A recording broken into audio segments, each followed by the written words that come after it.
Bonsoir, bonsoir à tous. Pour ce nouveau numéro de notre collection Passion Patrimoine, je vous propose de partir en Provence, au Pays d'Arles. Le Pays d'Arles est situé entre le Rhône, le massif des Alpilles et la plaine de la Crau. C'est un territoire qui rayonne autour de sa capitale, Arles, surnommée la Petite Rome des Gaules. Pendant 2 ans, nous avons suivi une aventure exceptionnelle, celle du sauvetage d'une épave d'un bateau romain resté au fond du Rhône avec sa cargaison pendant 2000 ans. Cette épave de 31 mètres, en excellent état, est la plus ancienne et certainement l'une des plus longues barges antiques jamais retrouvées. Elle est aujourd'hui classée Trésor national et le public peut l'admirer depuis début octobre au musée départemental Arles Antiques. Retour dans la cité d'Arles. Depuis 10 ans, des archéologues remontent du Rhône des vestiges qui révèlent l'importance du port de la cité au temps de César.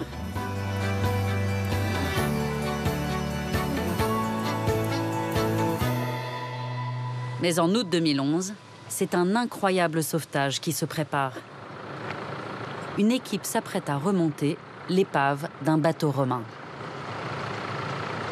Les moyens sont inédits. Une barge a été installée à l'aplomb de l'épave. Et surtout, pour la première fois en France, des scaphandriers professionnels sont venus épauler les archéologues. On se met d'accord pour la manivelle et les pieds, quoi, une fois qu'on commence à lever. En remontant à ce moment-là. À leur tête, Benoît Poinard dirige les opérations. T'as rétendu les câbles Les câbles, ils sont taqués, donc vous pouvez y aller. Pour les scaphandriers, notre quotidien, c'est les barrages, c'est les piles de pont, les façons pétrolières. C'est des mondes beaucoup moins poétiques et romantiques que soulever une épave qui a 2000 ans. Tu peux envoyer le gaz, 150 bars. Les casques des scaphandriers leur permettent de communiquer avec la surface et de transmettre les images du fond pendant la plongée. Ok, c'est parti. Ok, c'est parti.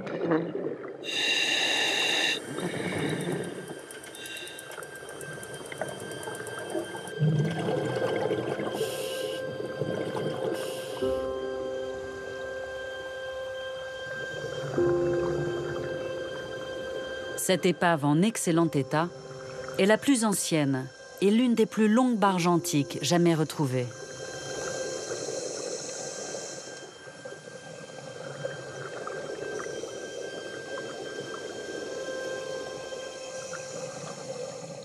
Eh John? Oui.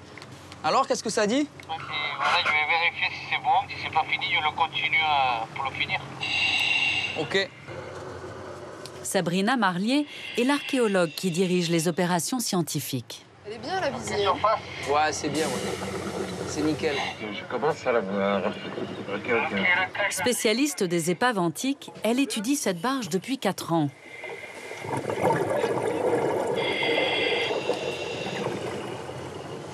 C'est un bateau qu'on appelle un chaland. Donc c'est un bateau déjà de l'époque gallo-romaine qui est daté assez précisément du début des années 50 après Jésus-Christ.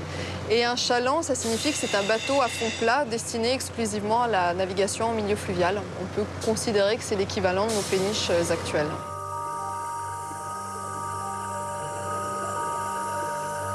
Les relevés sous-marins ont permis aux archéologues de dessiner ce bateau très bien conservé.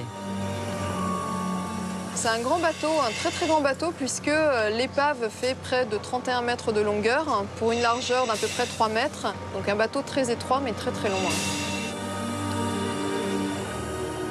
C'est un bateau qui était capable de naviguer entre Lyon et la mer, donc dans l'ensemble du Rhône. On sait qu'il s'inscrivait, lui, dans une économie plutôt locale, puisque au moment de son naufrage, il transportait un chargement de pierre en provenance des carrières de Saint-Gabriel, une commune assez proche d'Arles. Selon les premières hypothèses, le naufrage s'est produit pendant un orage qui a provoqué une crue du Rhône. L'eau s'est alors engouffrée dans l'embarcation. Déséquilibré, le bateau a été entraîné vers le fond, emportant avec lui son chargement et tout son matériel de bord.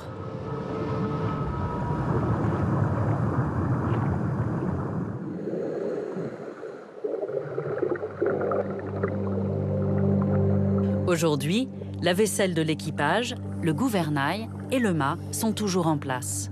ce qui rend cette épave unique.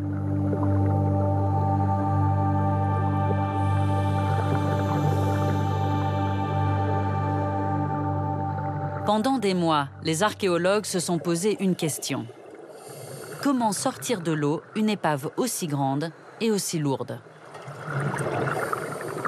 L'équipe de Benoît a imaginé une solution totalement inattendue. Découper le bateau en tronçons avec une simple scie.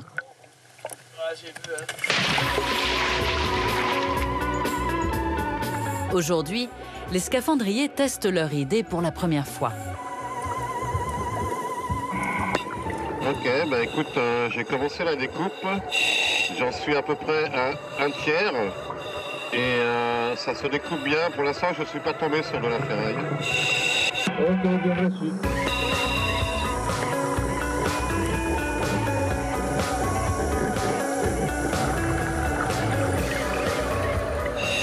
La coupe est terminée. Vous pouvez commencer la manip du levage. Ok. Sur le ponton, le reste de l'équipe entre en action. Centimètre par centimètre, elle remonte le tronçon de l'épave vers la surface. Ça commence à décoller. Ça s'écarte un peu. Après des mois de préparation, Sabrina est aux premières loges. Et j'ai là le bébé. Mais c'est marrant de voir la coupe, de voir le bateau une fois coupé comme ça. Ouais, c'est bien, t'as la meilleure vue en ces moments-là. Affirmatif. En pensant que ça a été fait il y a 2000 ans. À nouveau, le chaland gallo-romain retrouve la lumière du jour. Sabrina imagine ce moment depuis 4 ans. C'est extrêmement émouvant. Et c'est pas tant parce que le bateau est ancien, c'est surtout parce que ça fait des années qu'on travaille dessus et qu'on l'étudie morceau par morceau. Nous, sous l'eau, il faut que vous imaginiez qu'on voit à chaque fois le bateau, on voit des morceaux de 20 cm sous l'eau. Et là, on a une vue d'ensemble, c'est incroyable. C'est vraiment incroyable. Thierry !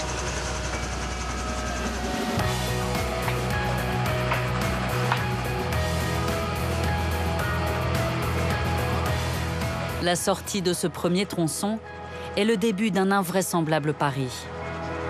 Remonter l'ensemble du bateau en quelques mois seulement. Pour le calage, c'est génial. Ils ont fait un truc...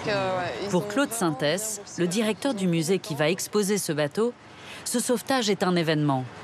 On décompte là actuellement ce bateau, on a les cordages sur lesquels ils ont tiré, on a les maillets avec lesquels ils ont tapé contre les bordées. Donc tout ça, c'est une tranche de vie extraordinaire qu'on n'a absolument pas l'habitude de voir. Et du coup, je vous avoue que là, c'est hors norme. Et ça, c'est fantastique pour nous.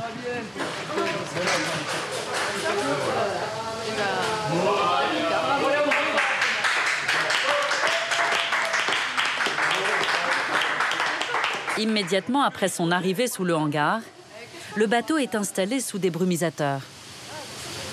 Car pour lui, le changement de milieu est particulièrement violent. Après 2000 ans passés sous l'eau, le bois ne doit surtout pas sécher. Ce qui se passe, c'est que le bois est gorgé d'eau. C'est-à-dire que toutes les fibres à l'intérieur, au lieu d'avoir de la cellulose, elles contiennent de l'eau. Donc ce qui fait que si on sort le bois et si on le laisse sécher, l'eau va s'évaporer et toutes les structures vont s'effondrer. Et dans ce cas-là, on va avoir un bois complètement explosé. Donc voilà pourquoi il faut sans arrêt le mettre soit dans l'eau, soit l'asperger toute la journée.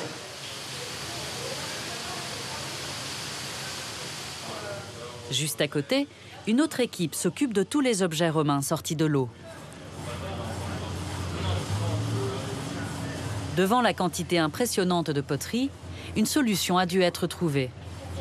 Ils sont tous différents alors. Un laboratoire, dirigé par David Jaoui, a été directement installé sur le quai. Des feuilles d'eau, Oui. avec des perles, Ouais. et la finesse de celui-là. Ah oui, en effet. Oui. C'est incroyable, vous êtes en train de reconstituer les caisses telles qu'elles arrivent dans l'Antiquité. C'est vrai. Il faudrait mettre de la paille, on a une caisse antique. Hein. Ouais, tout à fait. Ouais. David réserve une autre surprise à Claude. Elle vient d'être remontée à la surface et va devenir l'un des objets phares de la fouille. Oh là là. Alors il y a tous les autres morceaux qui sont à l'intérieur. Et là, tu as vraiment le vase à libation. C'est une pièce extraordinaire, ça. Ouais, non, c'est absolument sublime, quoi. Les vases à libation servaient au cours de rituels, pendant lesquels les Romains rendaient hommage à leurs dieux.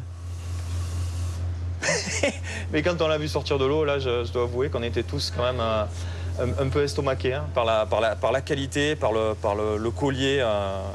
Et c'est la première fois, moi, que je vois un vase à libation de cette qualité, quoi.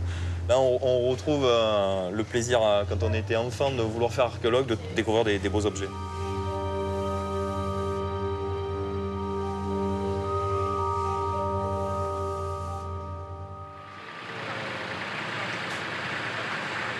Quelques jours plus tard,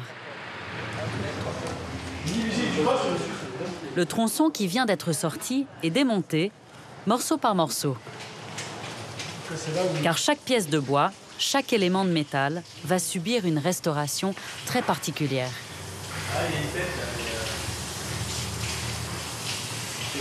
Ça paraît assez simple. En fait, il faut savoir que ce bois, qui est du chêne, ça s'apparente plus maintenant à une mode de beurre que vous sortez du frigidaire, ou même qui est sorti du frigidaire depuis un moment. C'est-à-dire que ça n'a plus aucune résistance. C'est du bois gorgé d'eau, extrêmement fragile.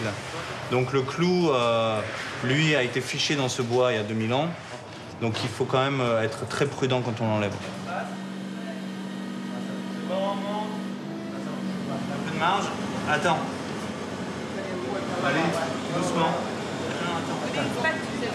Une à une, les 235 pièces qui composent le chaland vont quitter Arles pour vivre à Grenoble la suite de leur aventure.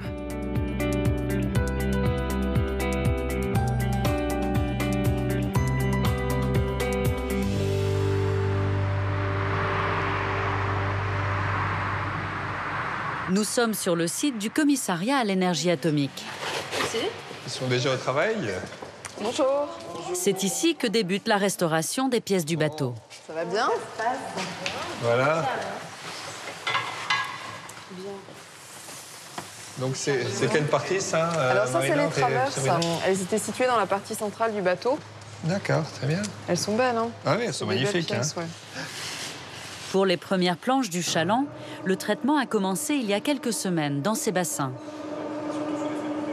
Il consiste à remplacer l'eau contenue dans les fibres du bois par une sorte de résine. Ouais, écoute, ça je pense que c'est un des bordels les plus gros de l'épave, hein, les plus grands en tout cas. Une technique mise au point dans les années 80. Il y a eu beaucoup de recherches au XXe siècle pour sauvegarder les bois. Il y a eu des tas de matières qui ont été étudiées. Il y a eu du sucre, d'autres choses qui ont été testées. Et le polyéthylène glycol, cette résine particulière, est devenu un traitement qui est répandu dans le monde. Toutes les petites étiquettes jaunes que vous voyez, c'est ce qui va permettre après d'assurer le remontage en fait, des pièces architecturales entre elles. En regardant même dans la piscine, grâce à ces étiquettes jaunes, je sais exactement où on se trouve dans le bateau, de quelle pièce il s'agit. Et voilà. Et avec toutes les pièces qu'on voit ici, ça donne une idée du puzzle géant qu'on va avoir à remonter. Voilà. Allez, glouglou.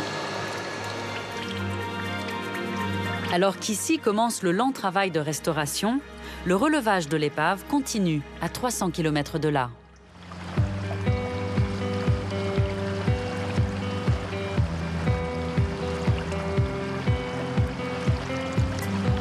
Sur les rives du Rhône, les plongées s'enchaînent. Dans 4 semaines, tout doit être terminé.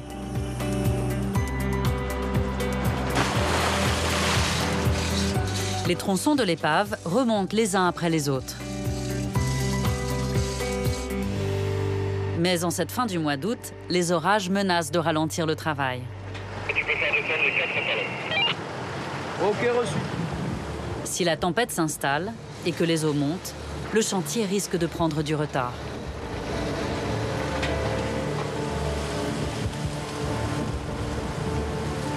C'est bon. Le problème, c'est qu'il y a beaucoup de vent avec des rafales et qu'on n'est pas sûr de pouvoir faire le levage pour poser le berceau à terre. Donc on est un peu entre lever et un risque de rafale ou laisser dans l'eau avec les orages qui arrivent.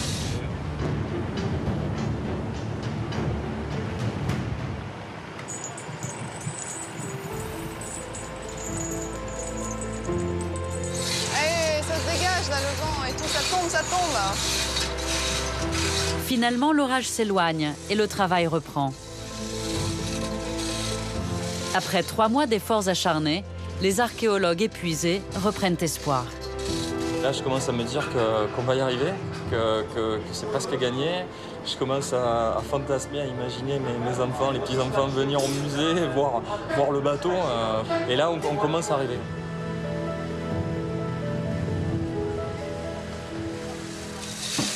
Un mois plus tard, la météo a finalement permis la remontée des 9 premiers tronçons. Le moment du dernier relevage est enfin arrivé. Aïe, aïe, aïe, aïe, aïe, aïe, aïe, aïe. On va se le rappeler pendant quelques années, ce moment. Aïe,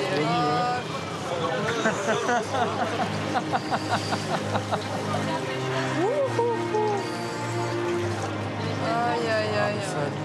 Il y a 7 ans, l'épave était découverte. Aujourd'hui, sa proue réapparaît.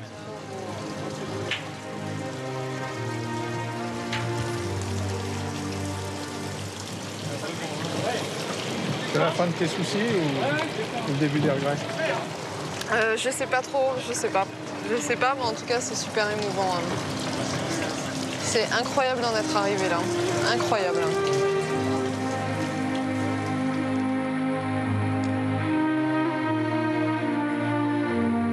Pour la première fois au monde, un chaland gallo-romain complet a pu être remonté à la surface.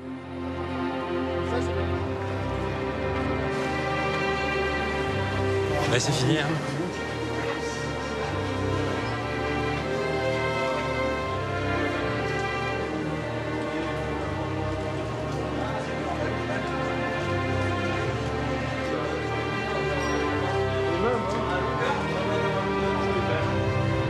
C'est bon, ça passe?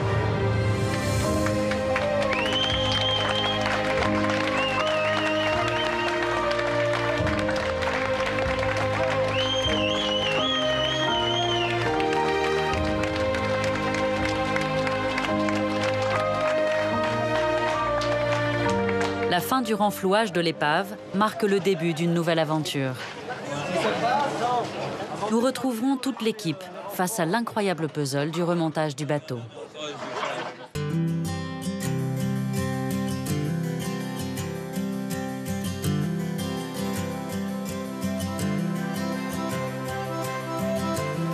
Retour dans la ville d'Arles. Le chaland romain a été sorti de l'eau il y a maintenant 1 an et demi. Au musée, des travaux d'agrandissement ont démarré, car ce bateau est tellement grand qu'il faut construire une nouvelle salle d'exposition. Seul Claude Sintès, le directeur, arrive à imaginer la future place de l'embarcation. Oh là là, ah oui, ça a bien poussé depuis la dernière fois, hein. Le bateau va être installé de cette manière, c'est-à-dire que vous aurez la proue qui sera là-bas, puis le bateau va se développer sur toute cette force et va arriver jusqu'à l'arrière là-bas, à la poupe. Et on a trouvé aussi le mât du bateau, et donc il va falloir installer le mât sur son bateau, bien évidemment, et pouvoir donner au public la compréhension de ce qu'était véritablement un bateau dans l'Antiquité. Au moment de son naufrage dans le Rhône, le chaland transportait des pierres qui devaient servir à la construction de villas romaines.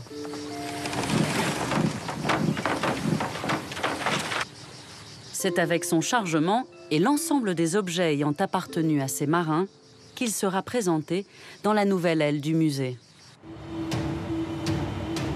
Mais la restauration du bateau est loin d'être terminée.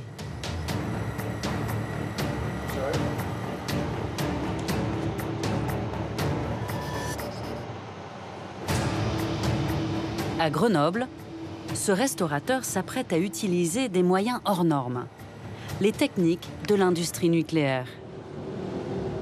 Donc là, on est dans la cellule d'irradiation. Ça, c'est des éléments du mât du chaland de Arles. Et donc, ces éléments ont été imprégnés d'une résine liquide et on va durcir cette résine en utilisant des sources radioactives, des sources de cobalt 60. Et c'est ce rayonnement qui va provoquer le durcissement, la polymérisation de la résine. Le mât est installé dans un blocos étanche. dont les murs et la porte mesurent 1,50 m d'épaisseur.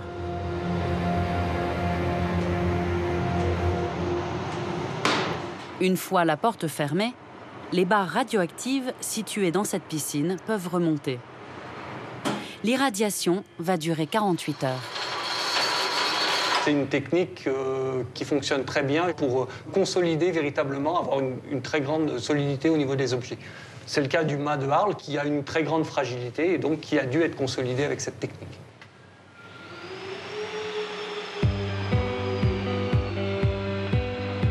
Dans le hangar voisin, le travail de remontage du bateau est en cours. Le chaland doit être présenté au musée d'Arles dans 6 mois à peine.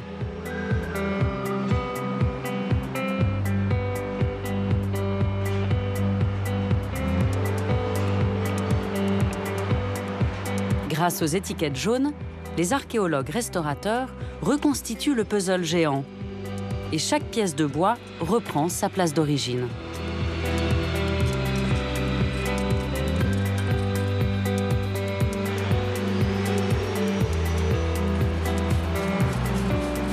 Sabrina, l'archéologue responsable du projet, est venue voir l'avancée des travaux.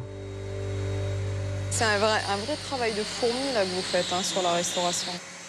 Ça avance vite, Ça avance vite, mais il y a beaucoup de travail encore. C'est énorme. On est toujours sur le fil du rasoir. En gros, on a en face de nous la moitié de l'épave, puisqu'on a environ 5 tronçons qui sont en cours de remontage. Donc on peut dire que là, on est au milieu du gué. Il reste encore un gros travail pour la mise en place des flancs et puis la fixation de toutes les cloisons qui viennent protéger l'intérieur du caisson du bateau. J'ai toujours pas cette vision quand même des 31 mètres. Même si le bateau, je le connais bien, même si on a travaillé, on a terminé le travail de restitution en 3D du bateau, j'ai toujours du mal à le projeter en réel. Ce sera que dans le musée au mois de septembre, que quand on amènera les derniers tronçons, qu'on arrivera tous à voir au dernier moment le bateau reconstitué. Ça va être un moment fort, oui.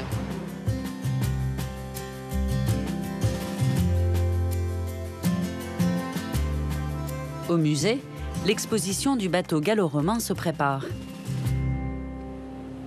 Les objets les plus emblématiques sont en pleine restauration. Ethel s'occupe de la mascotte de la fouille, ce petit chien en céramique. Il s'agit d'une cruche, mais vraiment avec une forme originale, avec le bec verseur ici, dans la bouche du chien, l'anse, la poignée pour pouvoir verser comme ça. Ensuite, le fond plat permet de le poser. Et normalement, à la fin de la restauration, il tiendra debout et on pourra le présenter vertical. Entre collage, prélèvement et restauration, le travail ne manque pas. Ah, mais c'est génial ça. Oliva Practa. Pour David, en charge des céramiques, chaque jour apporte une nouvelle énigme. Il vient de découvrir une inscription inconnue. Et c'est souvent ce qui est problématique avec les inscriptions peintures. On est content d'en avoir et quand on en a, des fois, on ne sait pas ce que c'est. Certains mystères ont été résolus. David a pu identifier l'étrange visage de ce grand vase, sorti des eaux du fleuve.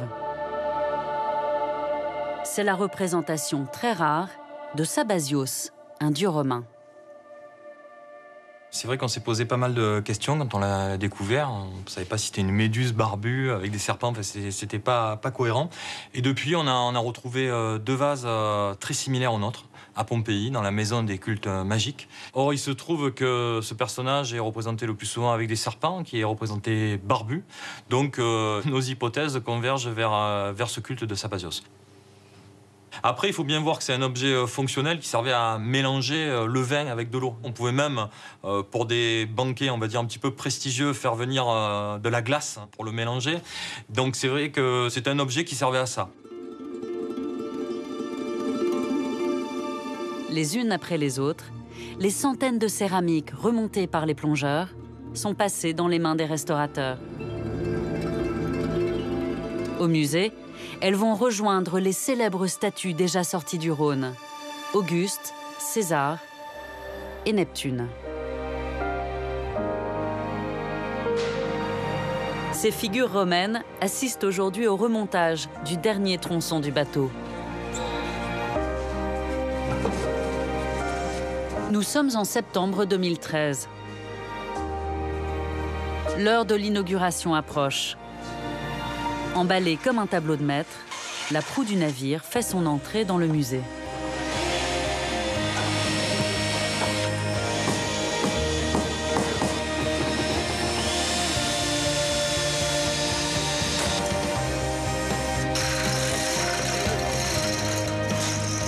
Sous l'œil de Claude Sintès, le directeur du musée, le chaland romain se découvre en entier pour la première fois. Là, ça a l'air tout simple. Le fait que les collègues de Arc Nucléaire installent un bout de proue, comme c'est le cas, ça a l'air tout simple. Mais pour nous, c'est une très très forte émotion parce qu'on sait tout ce que ça représente de travail, d'angoisse, on sait ce que ça représente d'organisation et tout ça. Donc la moindre planche, ce bout de planche, ça ne représente pas grand-chose, c'est quelques dizaines de kilos. Mais c'est un poids énorme derrière d'émotion pour nous tous, pour toute l'équipe et on l'espère désormais pour notre public. Il faut pivoter comme ça un peu. On va le bloquer et vas-y. Voilà. Voir un bateau pareil, c'est tout de suite imaginer les gens qui étaient sur ce bateau. C'est tout de suite imaginer les gens qui sont en train de tirer ce bateau, qui sont des esclaves. C'est ceux qui sont en train de mettre les pierres à bord ou de les décharger. Et tout ça est immédiatement perceptible. Tout le monde le voit à la seconde.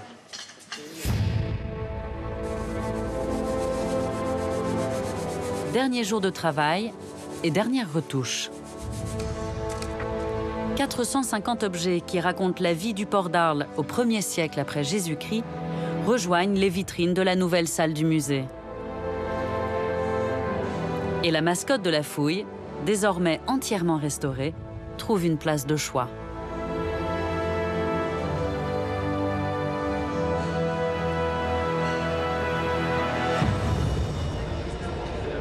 Nous sommes le 4 octobre 2013, à quelques heures de l'inauguration. Présenté dans une fosse de 35 mètres de long, le chaland semble prêt à larguer les amarres et à poursuivre sa navigation sur le fleuve. Comme à l'époque de son naufrage, tout est en place. La cuisine a été réinstallée à l'arrière, avec son brasero, la vaisselle et les outils des marins.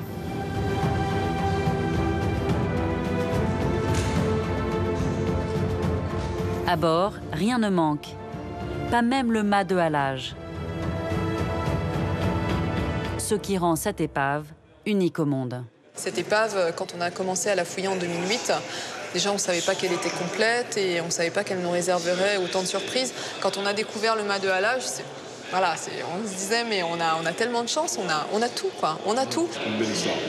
Une belle histoire et un vrai morceau de notre vie à tous, ouais. Ouais. On n'en sort pas. On n'en sort pas indemne, on va dire. Voilà. Ouais.